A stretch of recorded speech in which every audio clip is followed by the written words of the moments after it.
النهارده هنتكلم عن واحدة من أكتر الحاجات اللي استخدامها منتشر جدا في عالم التايبوجرافي في الديزاين، ومن الحاجات اللي تعتبر الديفولت واللي الناس بتستخدمها بسبب الخوف من الخطأ في أوقات كتيرة جدا، وهي السنتر الاينمنت. أوقات كتيرة جدا المصمم لما يبقى مش عارف هو المفروض يعمل إيه أو عايز يعمل إيه، بيبقى أسهل حل ليه بالنسبة له اللي هو أنا هعمل سنتر الاينمنت لكل حاجة والموضوع اتحل كده معايا خلاص. السنتر الاينمنت ببساطه بيدي لك احساس ان انت سيف، ان التصميم كده كده سيف وهو مش هيبقى وحش، مع ان في نفس الوقت برضه ممكن ما يبقاش حلو قوي. طبعا مش غلط ان انت تسنتر اونلاين التكست بتاعك او التصميم بتاعك ولا اي حاجه من الكلام ده، ليه استخدامات كتيره جدا، خصوصا في حاجات زي الويدنج انفيتيشنز والانفيتيشنز بشكل عام. بس مش كل التصميمات اللي احنا بنعملها بتبقى انفيتيشنز الاحداث وافراح. لازم نبقى واخدين بالنا ان الديزاين السيف، الديزاين الامان، هو ديزاين مختفي، محدش بيشوفه ومحدش بيركز معاه وما بيلقطش اهتمام او نظر خالص. النهارده هنتعلم الاسيمتري اللي هو عكس السنتر الاينمنت خالص، وهنعرف ازاي نحول الديزاين بتاعنا من ديزاين موجود هنا مختفي قاعد في مكانه ومحدش مركز معاه لديزاين بيتحرك وبيشد الانتباه. اهلا بيكم في حلقه جديده من قناه فات جرافيكس. امير مستعز حجاج، ويلا بينا.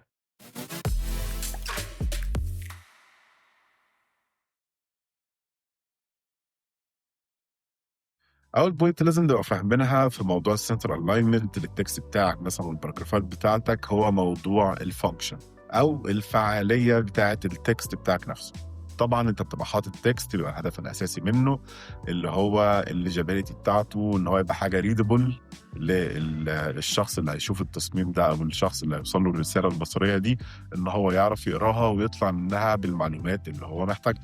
وللاسف السنتر الاينمنت ما بيبقاش احسن حاجه في توصيل الرساله دي، لانه انت بتقرا سنتر الاينمنت على طول بتحتاج عينك انها تتحرك علشان تلاقي بدايه كل سطر. كل سطر طبعا في السنتر الاينمنت بيبقى بادئ بطريقه مختلفه زي ما احنا شايفين قدامنا هنا، ولازم عينك تقعد تتحرك مسافات مختلفه علشان توصل لبدايه كل سطر جديد، وده بيسبب حاجه اسمها المايكرو فاتيج.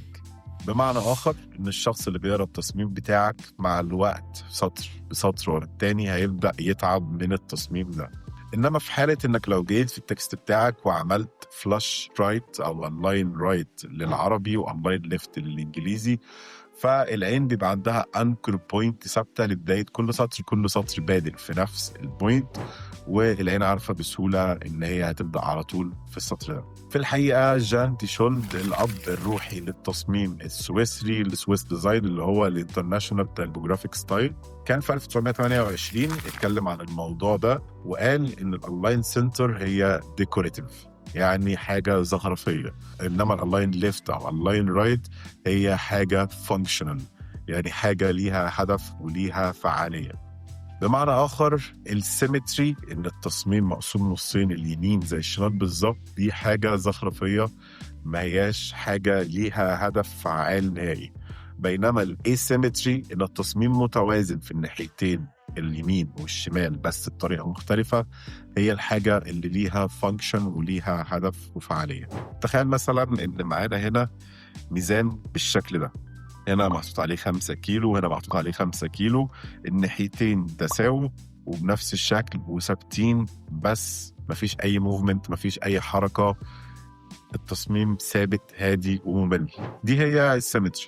انما بقى في الاسيمتري نقدر نستخدم عناصر مختلفه وافكار وابعاد مختلفه علشان نعمل تنوع اكتر. يعني مثلا من الحاجات اللي نقدر نعملها ان احنا نخلي الكتله اللي على الشمال هنا حجمها اصغر وتبعد عن السنتر، انما الكتله اللي على اليمين حجمها يبقى اكبر ويتقرب للسنتر. فبسبب فرق التورك ما بين الاثنين، في الاخر القوه اللي الاثنين مؤثرين بيها على كل ناحيه بقت متساويه، والتصميم او السكيل بتاعك الميزان بتاعك بقى ثابت ومتساوي برضه في الاخر. بس المره دي بقى في حاجه مثيره للاهتمام بتحصل، وبقى في حركه وفي موفمنت في التصميم بتاعك. كل الهدف من اللي احنا عاملينه في الجزئيه دي كده ان احنا نخلق تنشن ما بين عناصر التصميم، واظن في الاخر التنشن هي واحده من اهم الحاجات اللي المفروض تركز عليها في التصميم، لان هي ديت اللي بتعمل انترست وبتخلي كل عنصر مهما كان بسيط فعلا يبقى شكله حلو وجذاب وليه هدف وفانكشن واستعمال. واحدة من أسرار السويس ديزاين أو التصميم السويسري إن التنشن بيخلق طاقة، تنشن بيخلق انرجي. عينك عمالة تتحرك ما بين الاليمنت الكبير والاليمنت الصغير رايحة جاية، والحركة دي بتعمل انجيجمنت ما بين المشاهد أو الكونسومر النهائي والتصميم اللي هو بيبص يتفرج عليه. وطبعا طالما بنتكلم على elements وتوزيع في النص وتوزيع على اليمين وتوزيع على الشمال، فلازم نتكلم على اللي بيتبقى بعد ما الاليمنتس ما بتتوزع، الوايت سبيس بتاعتنا. في السنتر الاينمنت لما بتيجي تالاين كل حاجه والتكست بتاعك للسنتر، فالوايت سبيس بتصبح انها مجرد مساحه فارغه بيضاء اتخلقت كده بعد ما انت سنترت، هو ده اللي طلع معاك في الاخر ومالكش تحكم عليه خلاص. يعني تقدر تعتبرها في الحاله دي بواقي التصميم بتاعك. انما في الاسيمتريك لما تيجي تعمل الاين ليفت او الاين رايت او اي الاين من تاني انت حابب تعمله بالطرق المختلفه اللي نقدر نستخدمها، وتوزع العناصر بتاعتك بالشكل اللي انت عايزه على اليمين على الشمال في اي مكان انت عايزه، المهم ان انت ليك تحكم كامل في مكان العنصر وحجمه وشكله. وقتها الوايت سبيس بتبقى عنصر اكتف، عنصر شغال معاك في التصميم، انت اللي بحدد مكانه فين وشكله ازاي وهيعمل ايه.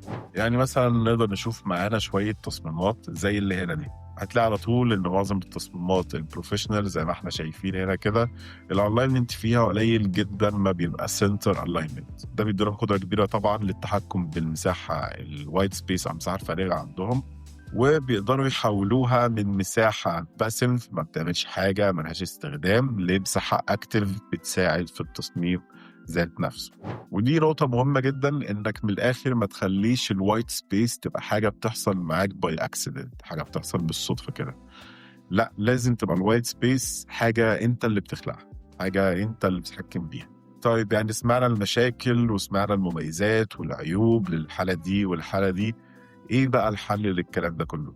الاشخاص المبتدئين في عالم التصميم بيتجنبوا الاسيمتري لان هم خايفين ان شكلها تبقى وحش ومش هيعرفوا يتحكموا بيها، فبيلجأوا للسيمتري. والحل هنا بسيط جدا، انك تستخدم الجريد، الموديولار جريد زي ما احنا شايفين هنا كده. بيبقى عندك مساحات مختلفة وعندك موديولز أو ارياز مختلفة تقدر تستخدمها عشان توزع فيها العناصر بتاعتك. الجريد بتدي لك باور في التحكم من الآخر، في إنها بتقلل الاختيارات بتاعتك. بدل ما أنت عندك مليون مكان تقدر تحط فيه التصميم أو العنصر بتاعك في التصميم، دلوقتي بقى عندك 20 اريا، 20 موديول او 24 موديول على حسب الجريد بتاعتك. انت عارف انك هتبدا هنا او هنا او هنا، الاختيارات بتاعتك كل ما بتقل كل ده ما بيبقى اسهل بالنسبه لك في الاخر في اختيار القرار المناسب.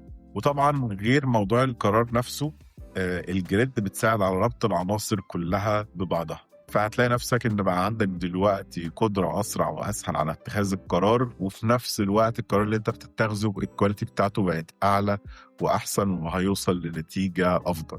وفي الحقيقه ان ما فيش اي حد بروفيشنال في التصميم بيشتغل من غير جريد. يعني وصلت معايا لمرحله ان حتى في التصميمات اللي انا عارف ان هي مش هتحتاج جريد بعمل جريد برضه. واللي بيفاجئني اكتر واكتر ان كل مره في التصميم اللي ببقى فاكر ان مش هحتاج فيه جريد ده بوصل في الاخر لان برضه ببقى استخدمت الجريد.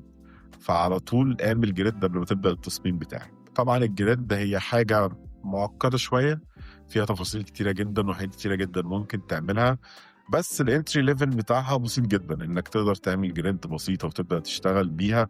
دي حاجه هتساعدك جدا وسهله جدا، مش تاخد من وقتك اكتر من كام دقيقه عشان تتعلمها وتوصل لمستوى بروفيشنت كويس جدا فيها. وفي الحقيقه لو حابين تتعلموا اكتر عن موضوع الجريدز بالتفاصيل، فهتلاقوا عندنا على القناه هنا فيديوهات معموله مخصوص للجريد واللي اوت بندخل فيها في التفاصيل العميقه. فدلوقتي بعد ما سمعنا شويه الكلام الجميل جدا ده، عندي تحدي او اساينمنت بسيط جدا ليك. افتح واحد من المشاريع بتاعتك السابقه اللي كنت مسنتر فيها الكلام، وخد الهيدلاين بتاعك ووديه ناحيه اليمين او الشمال على حسب اللغه بتاعتك، ووزيه بانك تحط في الناحيه المقابله ليه عنصر صغير بسيط يوزن التصميم، وشوف هل هيبقى عامل معاك فرق ولا لا. وكده نكون خلصنا موضوعنا بتاع النهارده. لو استفدت من الفيديو وعايز تدعمني ما تنسوش تعملوا لايك وسبسكرايب. اتمنى يكون الفيديو عجبكم، وبس كده.